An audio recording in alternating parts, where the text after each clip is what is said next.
안녕하세요. 예수비전 성결교회 안희한 목사입니다. 전 세계적으로 기독교에 대한 박해가 무시무시하게 일어나고 있습니다. 그 어느 시대보다 심각하지 않은가 이런 생각이 저절로 듭니다. 르완다에서요, 최근 3개월 동안에 10,000교회를 넘게 폐쇄를 시켰습니다. 1년에 10,000교회가 아니라요, 3개월에 10,000교회를 넘게 폐쇄를 시킨 겁니다. 충격적이죠. 현재 르완다의 대통령은 폴 카가메라는 사람입니다. 아프리카에 집회를 제가 갔었잖아요. 토고에 갔었고, 베냉에 갔었고, 세네갈에 갔었고, 또 앞으로도 계속 아프리카에서 복음을 전하게 됩니다. 근데 르완다 지역에서 집회를 했던 것을 한 목사님이 이야기하시더라고요. 어마어마하게 대규모로 집회가 열렸더라고요. 그런데 정치권에서 박해를 할 경우는 불가능한 일이죠. 그때는 이제 박해가 없었다라는 얘기예요. 지금 상황이 많이 바뀐 거죠. 그러면 만여 교회나 폐쇄를 시키는데 폐쇄시킨 명분이 뭐냐? 건축법 위반, 위생상의 위험, 소음 공해 문제, 신학학위가 없는 지도자, 이 4가지입니다. 건축법 위반, 위생상의 위험, 소음 공해 문제, 신학학위가 없는 지도자. 뭐 명문이라고 보기도 어렵죠. 여러분, 이런 4가지 이유로 10,000교회를 넘게 문 닫게 한다. 이건 있을 수가 없는 일입니다. 명분을 대도 좀 그럴듯하게 돼야 좋을 텐데요. 2018년도에도 박해가 있었더라고요. 르완다 정부가 그 당시에 교회 7,000곳을 폐쇄시켰습니다. 그럼 그때 7,000곳, 2018년도. 그 다음에 최근에 10,000곳, 17,000곳의 교회를 폐쇄시킨 거예요. 어마어마한 거죠. 교회 지도자들이 최소한의 교육 기준을 충족해야 한다. 이게 주장하는 거예요. 카가메 대통령의 주장입니다. 뭐 여기까지는 이해를 해요. 그런데 재정 정보를 공개할 것을 요구하는 일련의 법률을 통과시킨 것. 법으로 교회 재정을 공개하도록 만들어버린 거예요. 이거는 독재입니다. 교회를 지배하겠다는 거예요. 정권의 통제 밑에 두겠다는 거예요.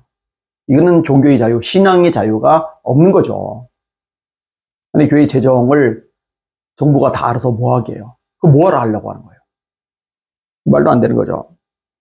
그리고 카가메 대통령은요, 교회 헌금에 대해서 세금을 부과할 것을 계속적으로 요구해 오고 있어요. 이런 국민들이 세금을 냈잖아요. 세금을 내고 남은 돈에서 또 헌금을 했잖아요. 근데 그 헌금을 또다시 세금을 매겨라 이거죠. 교회를 공개적으로 비난합니다. 가난한 르완다 국민의 마지막 한 푼까지 쥐어짜리한다. 아니 그러면은 가난한 성도들이 헌금한 거 그걸 또 쥐어짜는 르완다 정부는 뭔데요? 이 명분이라고 말하는 것들이 참 다 이상해요. 이분이 또 뭐라고 얘기하느냐? 르완다의 수도인 키갈리에 우물이나 공장보다 교회가 더 많다. 교회가 급증하는 것은 난장판이다. 우물은 그렇게 많지 않죠. 공장은 그렇게 많지 않죠. 한 지역에 공장 하나 있나요? 공장이 없는 지역도 있죠. 당연히 교회가 공장 수보다 많죠. 공장 수보다 교회가 많은 게 무슨 문제가 됩니까?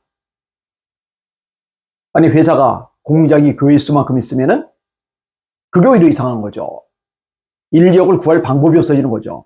그 많은 공장의 인력을 어디서 구합니까? 르완다를 위해서 기도 많이 해주시길 바랍니다. 르완다 뿐이겠습니까? 지금 박해당하는 나라들이 너무 많아요. 박해받는 기독교인들이 너무 많아요. 순교당하는 사람들도 많고요. 우리 대한민국은 편해요. 너무 편해요. 여러분 코로나 기간에 정치 권력에서 압박한다고 스스로 교회를 문 닫는 한국교회. 너무 편하다 보니까 박해가 없다 보니까 어려움이 없다 보니까 안주해버린 거예요. 조금만 더 압박이 들어오니까 그냥 제뿔에 겁먹고서 항복을 해버리는 거예요. 안 된 일입니다.